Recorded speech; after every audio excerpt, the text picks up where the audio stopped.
coisa importante que está acontecendo nesse evento.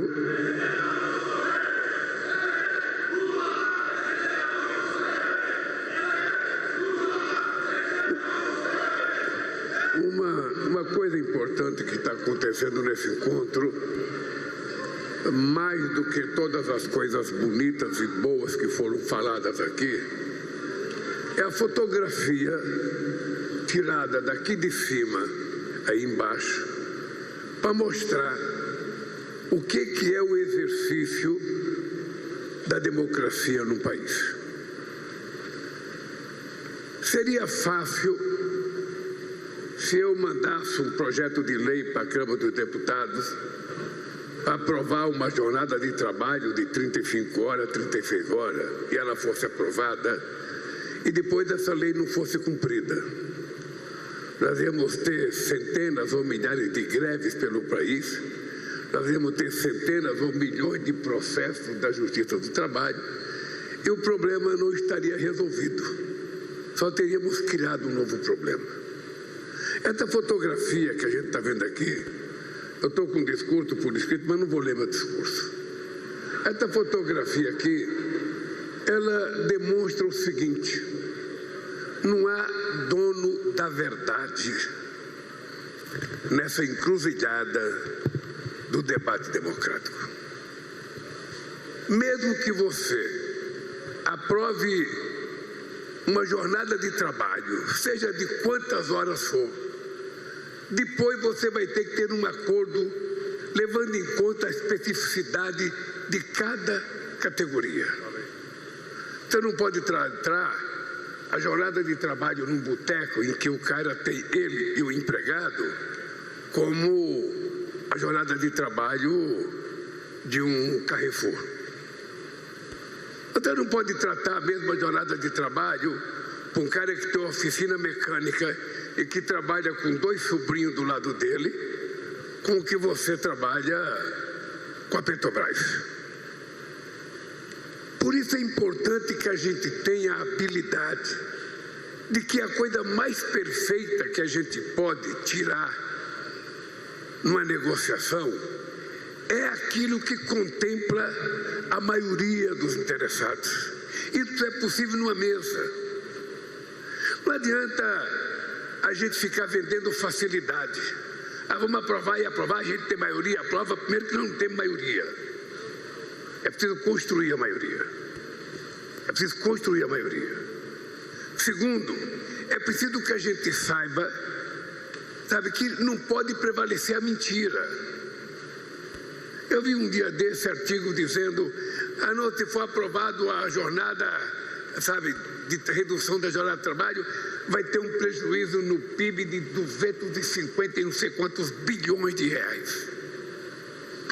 Ou seja, tanto há discurso de venda de facilidade, como há discurso de terrorismo. E os dois não ajudam. Por que vocês acham que a guerra entre a Rússia e a Ucrânia ainda não acabou? Por que vocês acham que não acabou? A situação está dada. O Putin sabe que ele vai ficar com o que ele já ocupou. E o Zelensky sabe que ele vai ficar com o que já perdeu. Acontece que é preciso ter coragem para assumir esse fato. Quem é sindicalista e é grevista sabe de que muitas vezes você sabe que o acordo é possível, mas muitas vezes não se tem coragem de falar numa assembleia. Muitas vezes não existe coragem de falar. Entrega aqui para outra pessoa, meu filho. Como é que você quer que eu vá pegar a carta aí?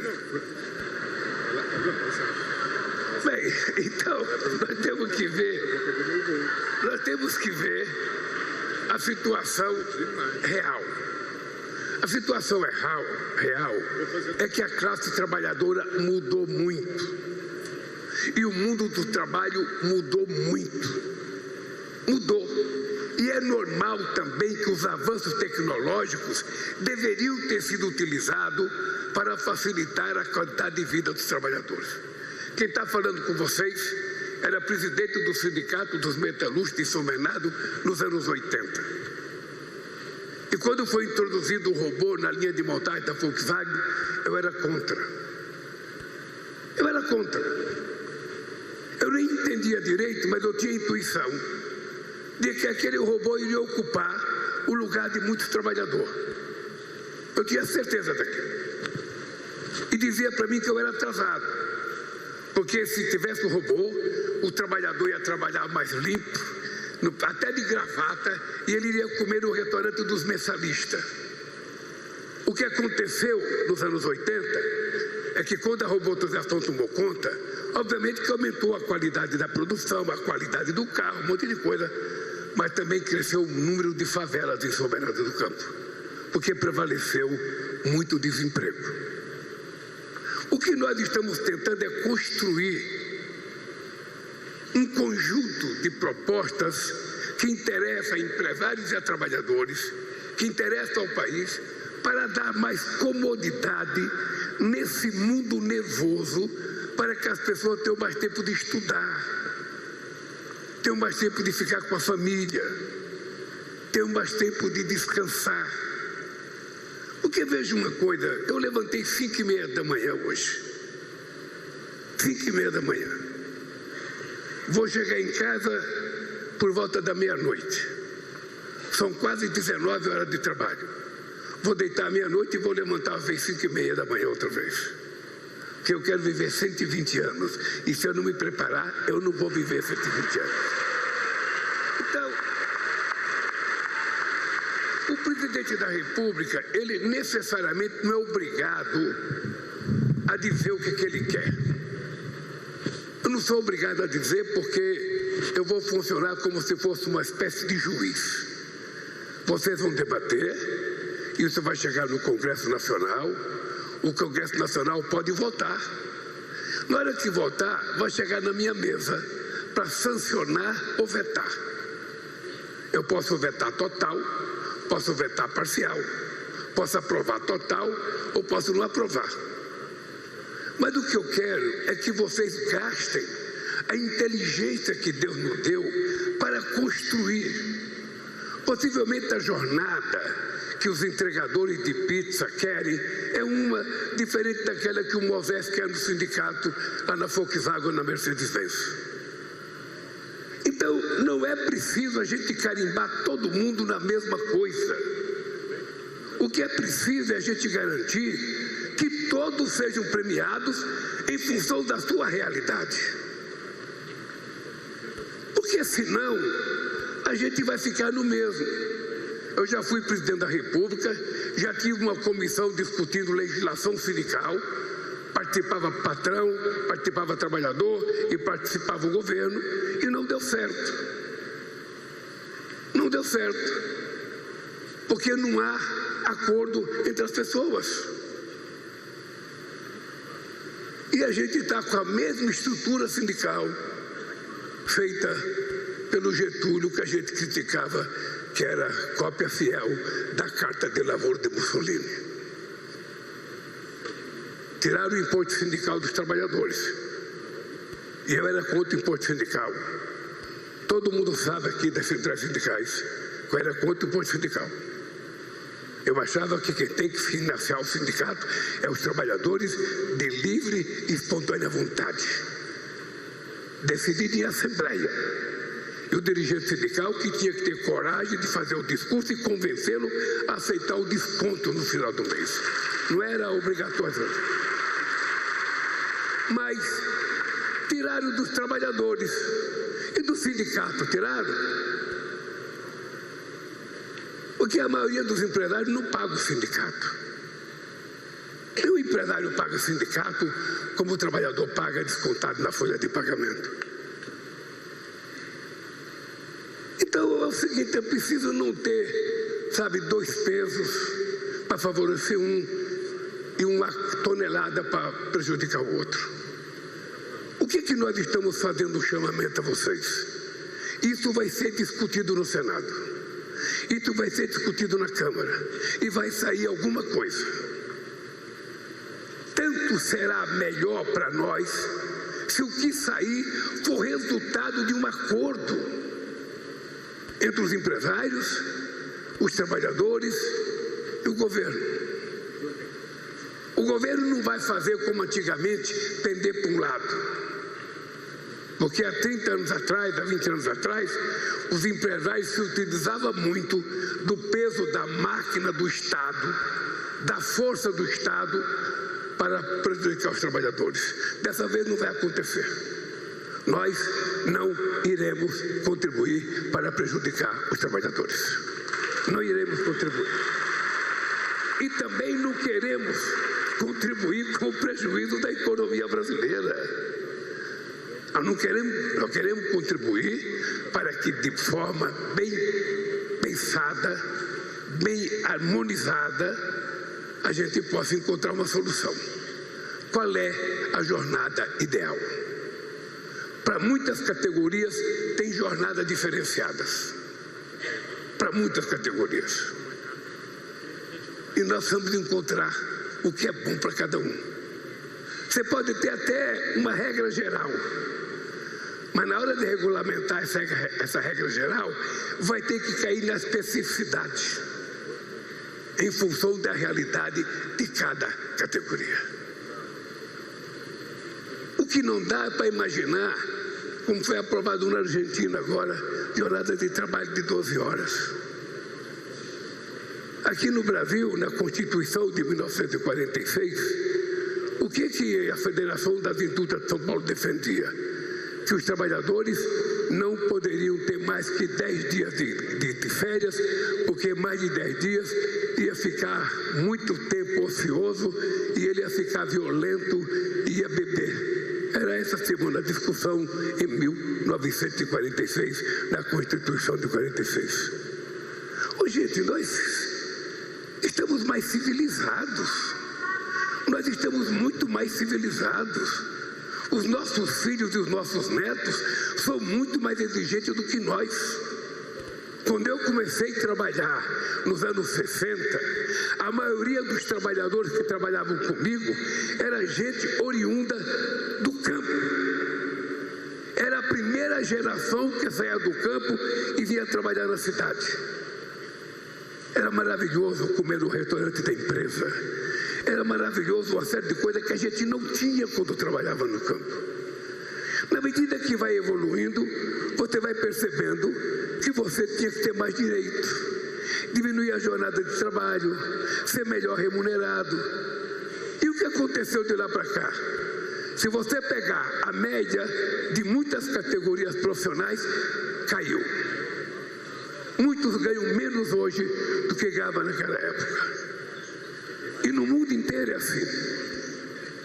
No mundo inteiro, a acumulação de riqueza é muito maior do que o ganho do salário. Aliás, nós temos empresários hoje das plataformas que ganham têm mais dinheiro do que o PIB de muitos países pobres. Isso é justo? Não é justo. O que é justo é a gente tentar encontrar uma solução onde o trabalhador vai trabalhar prazerosamente. No final do mês esteja prazerosamente, nunca vamos estar com salário.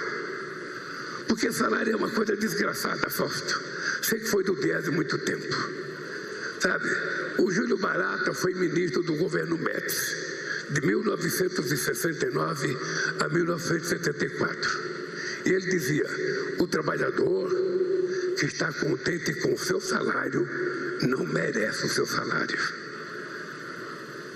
O ministro do Trabalho, do presidente mais carniceiro que esse país teve, dizia isso.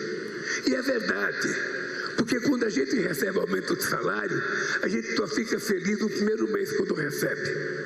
No segundo mês, já está precificado. A gente acha que é pouco e que é outro. Então, o que nós precisamos saber é o seguinte, companheiros. O Brasil não entrará no rol dos países desenvolvidos se o trabalhador não entrar junto. O trabalhador precisa melhorar de vida para o país melhorar de vida. Quanto mais o trabalhador ganhar, mais o patrão ganhará. Quanto menos o trabalhador ganha, mais o patrão perde. Porque o patrão precisa de mercado para vender os seus produtos. E não é o Haddad que fala, não é a Simone nem Marx, era o Henry Ford, o dono da Ford, que dizia: eu preciso pagar bem aos meus funcionários para ele poder comprar os produtos que eu produzo. Porque se ele não puder comprar, eu vou produzir para quem? Para uma pequena elite? Não. Então é preciso fazer os trabalhadores ganharem melhor para que eles possam comprar aquilo que é produzido. O Alckmin falou um número. O salário mínimo para quem ganha até 5 mil vai dar uma rentabilidade anual de 4.800 mil reais de economia. É um 14º salário. É muito? Não. Não é muito, é pouco. Eu, Haddad sabe, eu gostaria que fosse mais. Eu gostaria, Moisés, que a participação no lucro do trabalhador não tivesse imposto de renda, PLR. Você precisa se organizar e ter mais força para pressionar mais. Não é pedir, é fazer pressão. Fazer pressão. Você está com cara de quem quer ser deputado, você pode ser deputado e ir lá e ajudar a fazer com que as coisas aconteçam. Porque eu sempre defendi a ideia que salário não é renda, salário é salário. Renda é quem aplica o seu dinheiro e vive da renda.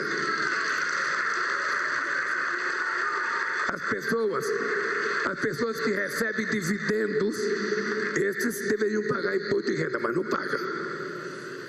Não paga. Quem trabalha de PJ também não paga imposto de renda. Os empresários sempre vêem um jeito de escapar. Quem não consegue escapar é a pessoa que recebe olerito no final do mês. Quem recebe contra-cheque não tem como escapar de nada. Então, o que eu estou propondo, o que é, companheiros?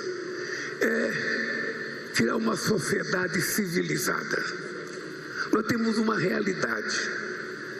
O moleque que tem 16, 17 anos hoje, ele não gostaria de ter a mesma jornada de trabalho que eu tinha. Eu, por exemplo, não podia trabalhar à noite com 17 anos. Eu perdi esse dedo trabalhando à noite. E por que eu trabalhava à noite? Porque eu queria? Não. É porque eu era obrigado a trabalhar à noite. Então, se nós não nos colocarmos de acordo, a gente não vai ter uma jornada adequada para as pessoas. O que eu pondero aos dirigentes sindicais, o que eu pondero aos empresários, e eu queria pedir para vocês, conversar com o empresário é conversar diretamente com o empresário que é dono da fábrica. Porque, diferentemente dos trabalhadores que escolhem o melhor operário para sempre dentro do sindicato, os empresários escolhem alguém que não apita nada. É isso. Não tem um dono de fábrica que é presidente de sindicato. Não tem um dono de fábrica que é presidente de sindicato. É sempre um preposto que só sabe dizer não. Só sabe quando tem que dizer sim, é o patrão que vem. Eu negociei muitos anos, gente. Eu negociei muitos anos. Então eu sei como é que funciona. O trabalhador sempre indica o que ele tem de mais representativo. Sempre. E o empresário sempre indica o que ele tem de menos representativo. Então é difícil. É difícil. Eu negociava, eu chegava numa reunião, já estava certo que aquilo ia para a Justiça do Trabalho e a Delegacia Geral do Trabalho já tomava a decisão que interessava aos empresários. Eu vivi quantos anos isso? Então, quando é que a gente começou a evoluir? Quando a gente começou a se organizar mais. Quando a gente começou a ter mais força. A gente conseguiu. E também porque tinha um grupo de empresários brasileiros nacionalistas que ajudaram muito, verdade. Pessoas como Mindley, pessoas como Bartella, essas pessoas ajudaram. Antônio Emílio de Moraes, eram pessoas que tinham uma vocação nacionalista de ajudar. E empresas multinacionais que vieram para cá, também modernizadas, ajudavam muito. Tanto é que os melhores acordos que a gente fez foi sempre nas indústrias multinacionais aqui no Brasil. A gente tinha muito mais facilidade de conversar com as multinacionais do que conversar com os empresários brasileiros. Porque os empresários brasileiros naquela época achavam que era só chamar a polícia e estava resolvido. O mundo mudou. O mundo mudou tanto, gente, que esse país elegeu pela terceira vez um presidente da República que não tem diploma universitário.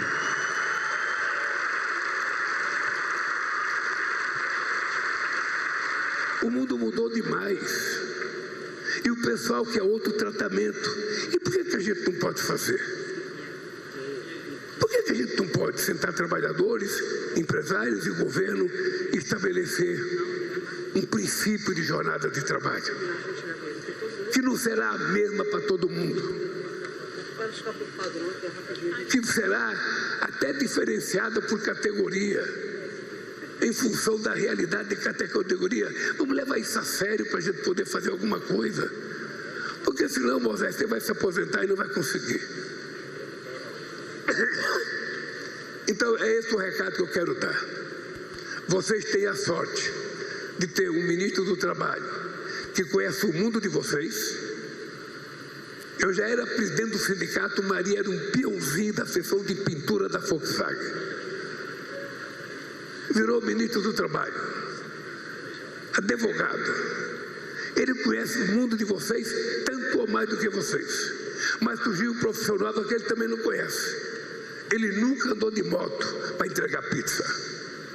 Nunca. Ele nunca trabalhou de home office.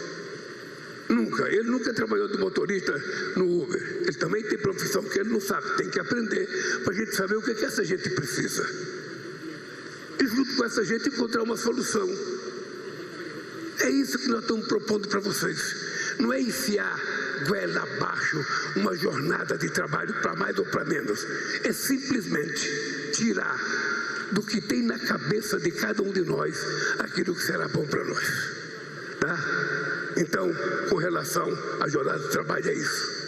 É melhor vocês construírem negociando do que vocês terem que engolir uma coisa aberta, depois recorrer à Justiça do Trabalho, porque muita gente tem que achar que tem muito processo, precisa acabar com a Justiça do Trabalho, tem muito processo, passando a ideia que o patrão é bonzinho e que o trabalhador não presta. Essa é a ideia que passa. O trabalhador é vagabundo, ele só quer ir para a justiça, ele só quer ganhar dinheiro da justiça, não sei das contas. É verdade. Muitas vezes tem trabalhador que faz isso. E quantos empresários fazem isso com o trabalhador também? Então ninguém é dono da verdade, gente. O que nós estamos querendo encontrar é o seguinte: vamos deixar a nossa verdade no lado e vamos colocar o possível numa mesa de negociação. É possível. E aproveita a chance. Aproveita a chance que há clima para isso. Tá? Segunda coisa, com relação à família e filho, para terminar. Eu sinceramente acho que a violência do homem contra a mulher é desde sempre. Eu não consigo situar qual é o momento que ela começou. Ela é desde sempre. Porque nós, homens, somos educados para que a gente saiba que a gente é melhor do que as mulheres. Então a gente não pode ganhar menos do que a mulher. A gente pode chegar tarde em casa e querer que ela peça desculpa e pedir desculpa para ela, mas a gente não aceita que ela chegue 5 minutos atrasado. A gente quer que ela lave as fraldas da molecada, limpa o banheiro, limpa a cama, que a gente fica sentado pedindo cerveja. Ou seja, nós somos criados assim.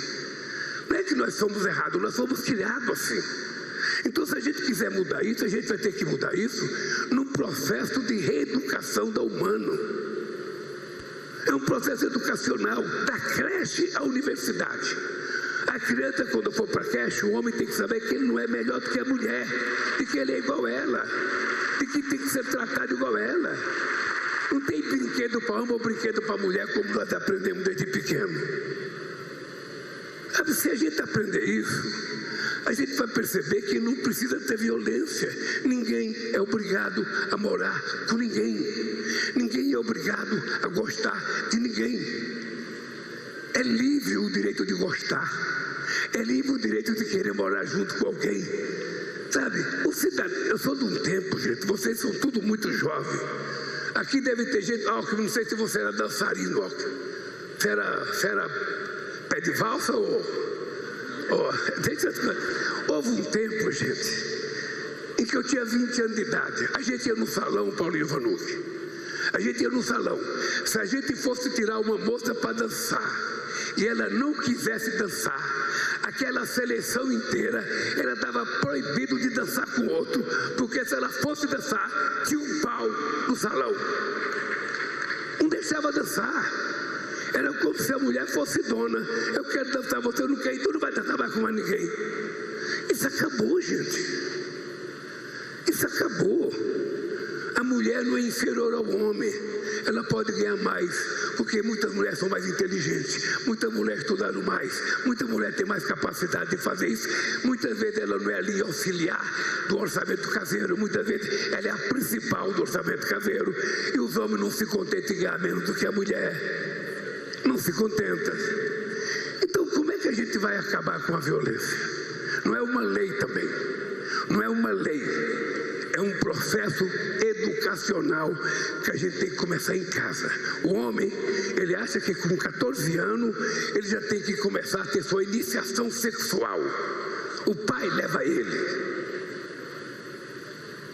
E a mulher, o pai quer que com 30 anos ela seja virgem. Essa é a educação. Meu pai batia na minha irmã porque ela namorava. Meu pai não queria que as minhas irmãs fossem para a escola para não aprender a escrever carta para namorado. Esse era o mundo que nós fomos criados. E de lá para cá, embora pareça que tenha melhorado, piorou.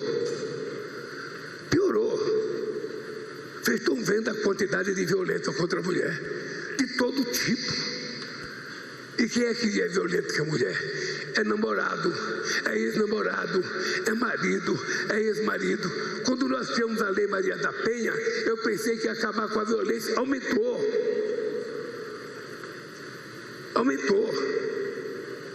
Porque é o seguinte, nós fomos criados achando que nós somos donos.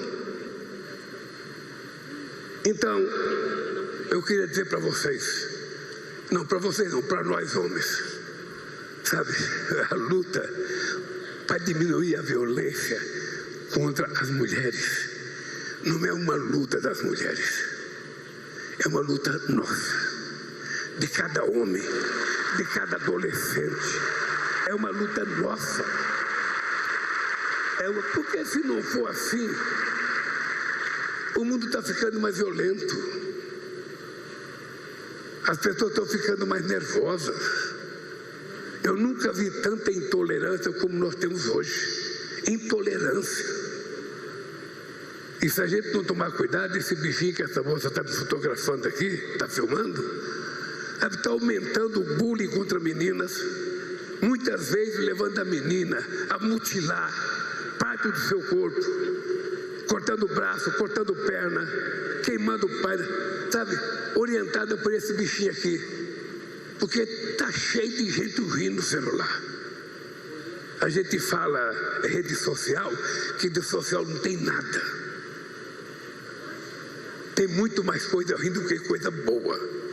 Vocês que ficam todo dia com o dedinho rodando o celular, vai dormir, ao invés de dar um beijo na mulher, fica lá no dedinho no celular.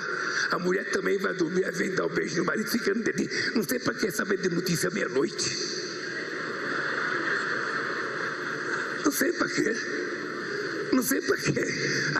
Acorda às 5 horas da manhã, sabe? A mulher olha para o marido, vai dar para a mulher. Se tem um beijo, pelo menos um carinho. Não, cada um pega o celular e fica cada um, sabe, olhando. Quem sabe aonde aconteceu a desgraça no mundo.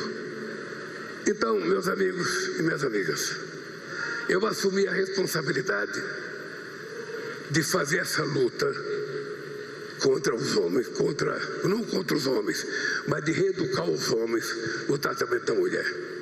Os sindicalistas têm obrigação, com a mesma boca que vocês gritam na porta do banco, na porta do comércio, na porta da empresa de ônibus, na porta de uma fábrica, pedindo aumento de salário, vocês precisam ter coragem e pedir para os companheiros não serem violentos com as suas companheiras dentro de casa.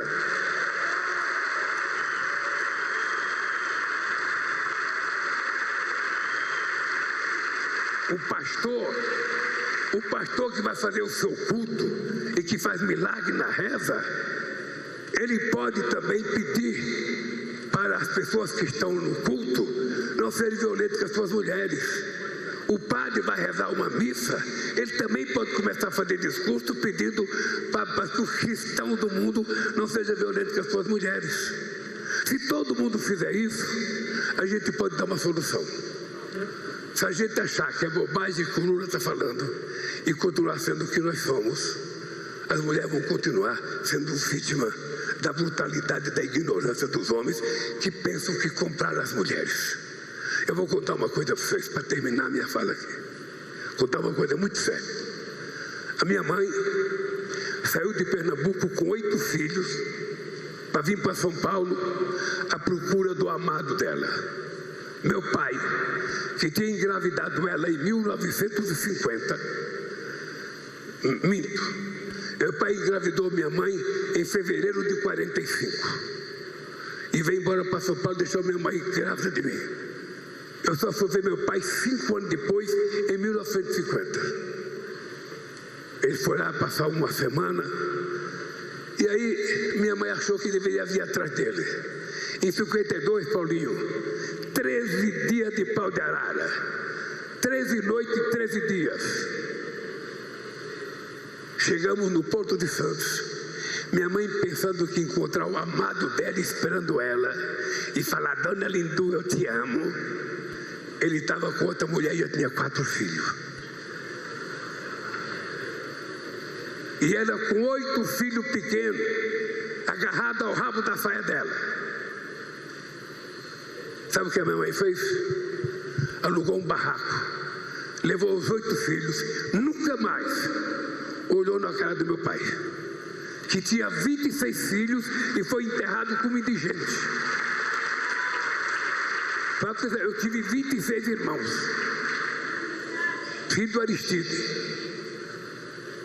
e morreu como indigente, porque todos não suportaram viver com ele.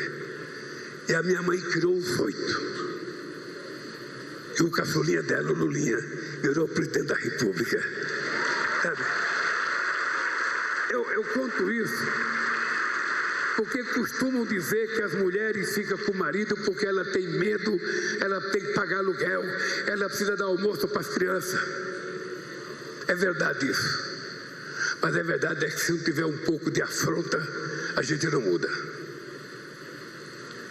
Sabe, eu não vou ofender muitos homens porque eu sou homem, mas muitas vezes nós somos muito ruins.